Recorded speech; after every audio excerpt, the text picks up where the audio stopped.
বালিপুৰৰ ঘোঁৰামাৰীত সাংবাদিক সুবক্তা এঞ্জেলা চাংমাই শোণিতপুৰৰ বালিপুৰৰ সমীপৱৰ্তী ঘোঁৰামাৰীত আজি হেম বৰুৱা উচ্চতৰ মাধ্যমিক বিদ্যালয়ৰ মহাৰজত জয়ন্তী অনুষ্ঠানত বিশিষ্ট অতিথি হিচাপে উপস্থিত থাকে অসমৰ যুৱ সাংবাদিক সুবক্তা এঞ্জেলা চাংমাই। অনুষ্ঠানৰ ভাষণ প্ৰসংগত সাংবাদিকগৰাকীয়ে সমাজৰ লগতে নৱপ্ৰজন্মক উদ্দেশ্যি গুৰুত্বপূৰ্ণ বক্তৃতা প্ৰদান কৰে।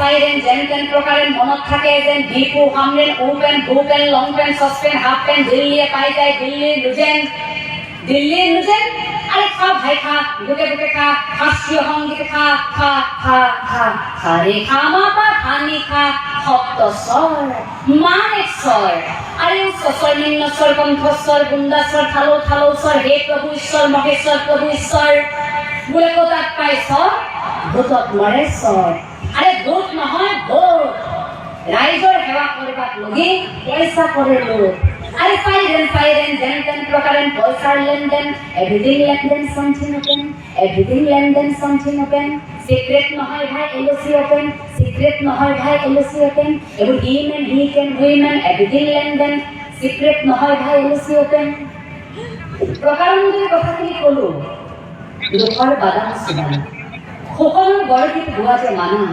এবেহে জানিলে আরে ফুটপাত গ ঘাট ঘাট তাত তাত মাত চাত নাই তাত দূৰদৰ্শনে কয় কাট ভাই কাট এইবোৰ শৰ্টকাট আৰে ফুটপাত গ ঘাট ঘাট দূৰদৰ্শনে কয় কাট ভাই কাট এইবোৰ শৰ্টকাট অবলাককেই গাত মাৰে যেন চাট চাট আৰে সাইৰেন জেনটেন প্ৰকাৰে মনত থাকে যেন ডিপু হামৰেন ওপেন বুপেন long pen saucepan half PAN দিল্লীয়ে পাই যায় দিল্লীৰ লুজেন এই শিক্ষানুষ্ঠানৰ এটা প্ৰভাৱ আছে।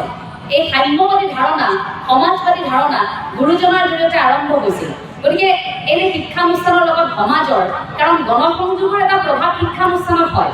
আমি যে কৈ থাকোঁ গুৰু দেওৰ নাম ভগত গুৰু যদি আৰম্ভ কৰিছোঁ আমাৰ সাংবাদিক এঞ্জেলাই কয় মানৱ সেৱাই প্ৰকৃত ধৰ্ম মানুহে সমালোচনাক নস্যাৎ কৰি কাম কৰি যাব লাগে। অনুষ্ঠানত সাংবাদিকগৰাকীক উদ্যোক্তাসকলে গামোচা স্মাৰক মানপত্ৰৰ জাপিৰে বিশেষ সম্বৰ্ধনাও জ্ঞাপন কৰে।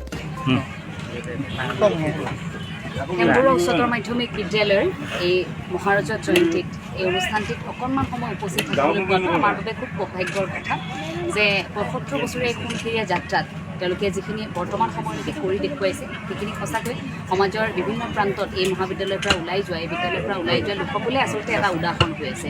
গতিকে মই কৃতজ্ঞতাহে জ্ঞাপন কৰিছোঁ আমাক ইমান কনিষ্ঠ আমাৰ খুব সীমিত জ্ঞান গতিকে যাত্ৰা আৰম্ভহে কৰিছোঁ আমাক এইখিনি সুযোগ দিয়াৰ বাবে মই তেখেতলোকক ধন্যবাদ জ্ঞাপন কৰিছোঁ।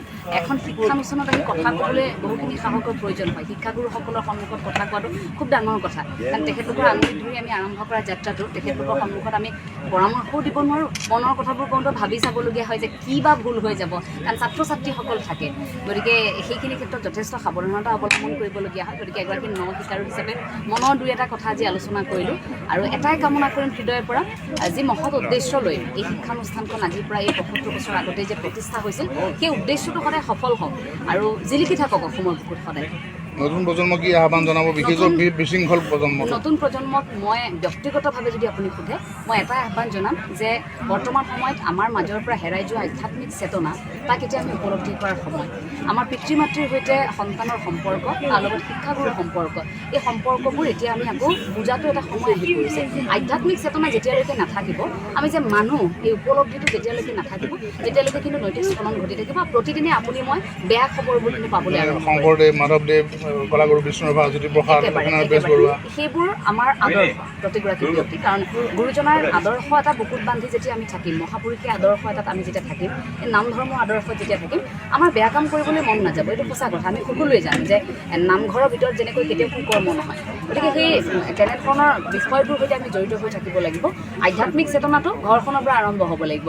আজিৰ সময়ত কোনো পিতৃ মাতৃয়ে ক'ব নালাগিব যে এওঁলোকৰ সন্তান যোৱা নাই। কিন্তু প্ৰথম প্ৰশ্নটো নিজৰ সন্তানক কৰিব লাগিব যে আমাৰ সন্তানক আমি কিয় নিব পৰা নাই। প্ৰতিটো অনুষ্ঠানত নিজৰ সন্তানক কাষত প্ৰথমে আপুনি লৈ যাওক। নিজৰ সন্তানক প্ৰথমে আপুনি আধ্যাত্মিক চেতনা দিয়ক তাৰ পাছত আনৰ সন্তানক ক'ব। আৰু এই কথাটো ক'ব নালাগিব যে মোৰ সন্তানক শাসন কৰিবলৈ আপুনি কোন ছেকেণ্ডেৰী আগত বিদ্যা। মই কিন্তু এই কথাটো ব্যক্তিগতভাৱে খুব সমৰ্থন কৰোঁ যে আজিৰ সময়ত অন্ততঃ অনুশাসনৰ প্ৰয়োজন আছে, শাসনৰ প্ৰয়োজন আছে। ওপৰত যে এজন আছে সেই বিশ্বাসটো, আৰু তাৰ পাছত যে গুৰুৰ সৈতে এটা সম্পৰ্ক।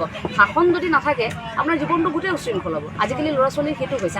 আমাৰ সময়খিনিত মই বাৰু একেবাৰে শেষৰ প্ৰজন্ম বুলিয়ে ক'ব লাগিব সেই শাসন পোৱা, কিন্তু তথাপিও সেই পৰিৱেশবোৰ আমি বিচাৰোঁ। শাসনৰ প্ৰয়োজন আছে, কাৰা শাসনৰ প্ৰয়োজন আছে, সেয়া ঈশ্বৰৰ হওক, সেয়া গুৰুসকলৰে হওক। নতুন প্ৰজন্মৰ প্ৰতি যিটো আহ্বান জনালে মই ধন্যবাদ জনাইছোঁ। কিন্তু জাতীয় চৰকাৰ, জাতীয় অস্তিত্ব ৰক্ষাৰ চৰকাৰ বুলি, ডাবল ইঞ্জিন চৰকাৰ বুলি কোৱা চৰকাৰখনে এতিয়া জাতীয় গৌৰৱ দিৱস পাতি আছে, ভাষা ঐতিহ্য দিৱস। 1508খন স্কুল বন্ধ কৰি দিলে অসমীয়া মাধ্যমত। কি ক'ব চৰকাৰক? খুব দুখ লগা কথা। আমি জাতিৰ কথাবোৰ যে কৈ থাকোঁ, আপুনি এই বিদ্যালয়সমূহ বন্ধ হৈ যোৱা কথাটোৰ লগত বহুতখিনি কথা জড়িত হৈ থাকে। এখন শিক্ষানুষ্ঠান কেনেকৈ গঢ় দিয়ে শিক্ষাগুৰুসকলে তেওঁলোকে জানে। আমি অসমত এনে বহু উদাহৰণ আছে, মাহিলী পাৰিশ্ৰমিকটো নোপোৱাকৈ বহু শিক্ষাগুৰুৱে প্ৰাথমিক শিক্ষাৰ বুনিয়াদ কৰিছিল, শেষ কৰিলে। তেওঁৰ গোটেই জীৱনটো, শিক্ষাগত জীৱনটো এটাই যে শিক্ষাগতটো মোৰ শিক্ষক হোৱাটো মোৰ এটা ভাল লগা কাম, মই গতিকে কৰিলোঁ। শিক্ষাৰ্থীৰ জীৱন গঢ়িবলৈ সেইসকলে কষ্ট কৰিলে। তেনে শিক্ষাগুৰুৰ কথা চিন্তা নকৰি এই যে এনেকৈ যে এখনৰ পাছত এখন বন্ধ কৰিছে, তাৰ কাৰণে আমি ভাবোঁ যে সমস্যাটো আচলতে ক'ত, এই কথাখিনি এতিয়া প্ৰয়োজন আছে। এই যে তাৰ লগত আৰু এটা কথা, আপুনি চাব সেই সৌদিনা আমি যেতিয়া বাতৰি পঢ়িছোঁ, আমি তথ্য পাইছিলোঁ প্ৰায় 6 লাখ ল'ৰা ছোৱালী পঞ্জীয়ন হঠাৎ নোহোৱা হৈছে। পঞ্জীয়ন কৰা হৈছিল নাম, তেওঁলোক নাই এতিয়া। 6 লাখ ক'লৈ গ'ল? ৰেজিষ্ট্ৰেশ্যন যে হৈছিল ক'ত গ'ল সেইসকল? যদি শিক্ষা এৰিছে আধাতে, কিয় এৰিছে? যদি শিক্ষক নাই, সেই বিদ্যালয়খনত শিক্ষক কিয় যাব? আপোনালোকে দিয়া নাই কিয় শিক্ষা বিভাগে? এইটো চাব লাগিব। আৰু যদি বিদ্যালয়খনলৈ ছাত্ৰ ছাত্ৰী অহা নাই, কিয় অহা নাই? সেই আমি যদি তুলনা কৰি চাওঁ, কিছু আমি শিক্ষানুষ্ঠানত দেখোঁ যে 50গৰাকী, কিছু দেখোঁ 200গৰাকী। কিয়? পাৰ্থক্য ক'ত? কি পোৱা নাই? সেই অভাৱ অভিযোগবোৰ চাব লাগিব। তাৰ বাবে কেৱল মাত্ৰ মিটিং পাতি আঁচনি কৰি সেই কামখিনি কৰিলে নহ'ব। যে প্ৰকৃতাৰ্থত শিক্ষাগুৰুসকলে যদি আজি শ্ৰেণীকোঠা এৰি যদি ৰাজপথত আন্দোলন কৰিবলগীয়া হৈছে, তো অসমৰ বাবে আটাইতকৈ দুৰ্ভাগ্যজনক। গতিকে সেই কথাখিনি আমি কামনা কৰিম। অৰ্থৰ অভাৱ বুলি কয়, কিন্তু অভাৰব্ৰিজ আৰু মেডিকেল কলেজ বনোৱাত কিন্তু অৰ্থৰ অভাৱ নাই। অপ্ৰয়োজনীয়ভাৱেতো বহুখিনি অভাৰব্ৰিজ বনাইছে, সেইখিনি বিষয়ত আমি মাত মাতিবলগীয়া নাই। গতিকে ৰাজনীতিবিদসকলে এই প্ৰসংগবোৰত আচলতে কথা ক'বলৈ আমাৰ পচন্দই নহয়, আমি ভালেই নাপাওঁ। কাৰণ আমিও কথা কোৱাৰ লগে লগে বহুতে এই কথাটো কয় যে এতিয়া কথা ক'বলৈ আৰম্ভ কৰিছা, পৰৱৰ্তী মুহূৰ্তত চাগে পলিটিচিয়ানেই হ'বাগে, ৰাজনীতিবিদেই হ'বা, এই কথাবোৰ কয়। আমাৰ আচলতে সেই কথাটো নহয়। আমি ভাবোঁ যে এই কথাবোৰ নতুন প্ৰজন্মই মাত মাতিব লাগে। আমি যদি কথাবোৰ নকওঁ কি হ'ব? আমি যদি অকল সমালোচনাই কৰি থাকোঁ পলিটিচিয়ানসকলক যে এই কামটো নকৰিলে এইটো, আমি এই কামটো হাতে কামে কৰি দেখুৱাব লাগিব যে আমি আলোচনা কৰিব লাগিব। ৰাজনীতিৰ প্ৰতি মই ভাবোঁ সেই নতুন প্ৰজন্ম এতিয়া আগবাঢ়ি আহিব লাগিব। আৰু শিক্ষা ব্যৱস্থাৰ ক্ষেত্ৰত আপুনি এই সোধা প্ৰশ্নটো মোক প্ৰথমবাৰৰ বাবে কোনোবাই সুধিলে, এই কথাটোত মই কিন্তু সুখী হৈছোঁ যে শিক্ষানুষ্ঠান এখনত আহি শিক্ষকৰ কথাখিনি সুধিলে। কাৰণ মই শিক্ষকৰ জীয়ৰী, মই জানো মোৰ ঘৰখনত ৰাতিপুৱাৰ পৰা সেই প্ৰাথমিক স্কুলৰ মোৰ দেউতা শিক্ষাগুৰু। বালিপৰাৰ পৰা প্ৰাঞ্জলৰ প্ৰতিবেদন, দ্য নৰ্থ ইষ্ট টাইমছ।